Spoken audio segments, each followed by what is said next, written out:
There's a question on the YouTube video from about 6 weeks ago in Los Angeles.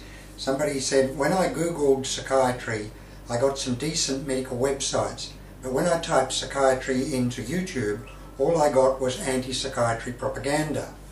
Most of them rated 5 stars, supportive comments got thumbs up, while criticism gets the thumb down. Seriously, why?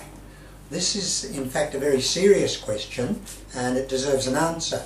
The problem is it takes me out of my field, which is the application of the philosophy of science to psychiatry, into a neighbouring field called the sociology of science and psychiatry. And in particular it relates to the publications industry, the psychiatric publications industry. Now, I did a little project on this last year and I looked at the scientific publishing policies of as many journals as I could.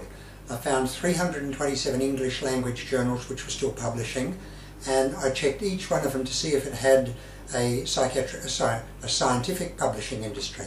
Not one of them satisfied the minimal criteria for a journal of scientific record. Not one of the 327 psychiatric journals available in the world has a scientific publishing policy. And this is very serious. This is not an inconsequential matter at all. And the problem for the chap who put that question was that if he searches Google, he will come up with the major psychiatric journals websites, and they are of course all very, very strongly in favour of the present approach to psychiatry, that is the biological approach. If you go to YouTube, you will find not the journals themselves, but the consumer, the general public, and their response to psychiatry, and those two things are totally different. Now, the significance of the lack of scientific publishing policy for psychiatric journals is profound. No other field of human endeavour that purports to be a science would get away with not having a scientific publishing policy. And we can look at several examples, which I did include in a paper which was published in Ethical Human Psychiatry and Psychology. Now, the first one is the Canadian Journal of Psychiatry, and I have their website here, and I'm reading from it. It says nothing about a model of psychiatry. All it does say is that they will publish material relating to a biopsychosocial topic. Now, in fact, there's no such thing whatsoever. That is a hangover from George Engel's biopsychosocial model, which in fact I showed about 10 or 12 years ago, was never written. It doesn't exist. So the Canadian Journal of Psychiatry is publishing material relating to a non-existent model.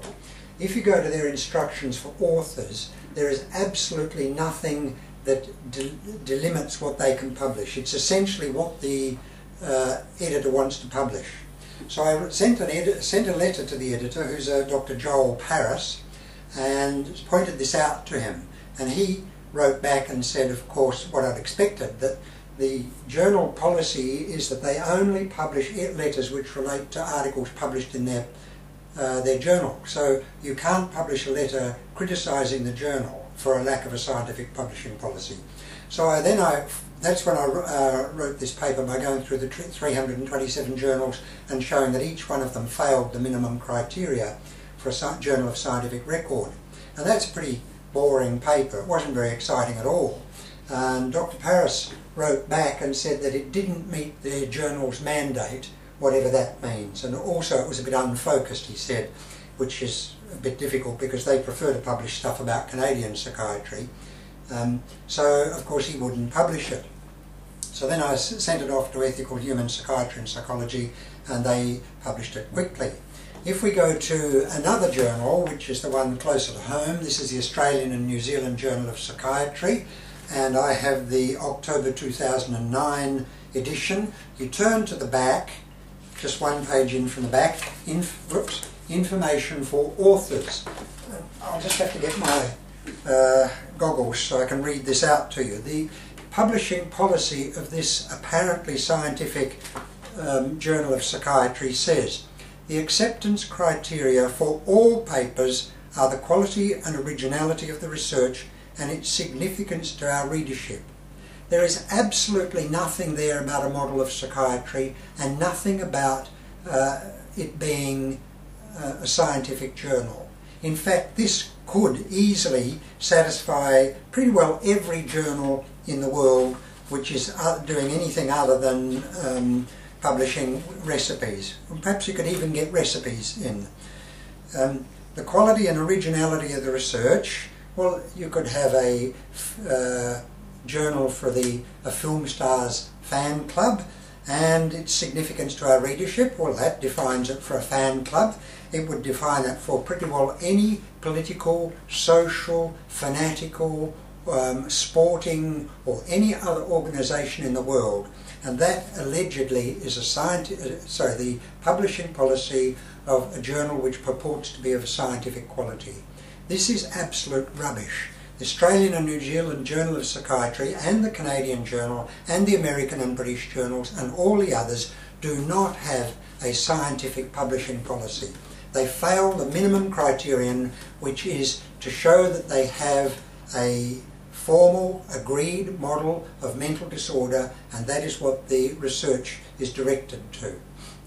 So that's the answer to this question of why do you get two completely different sets of information.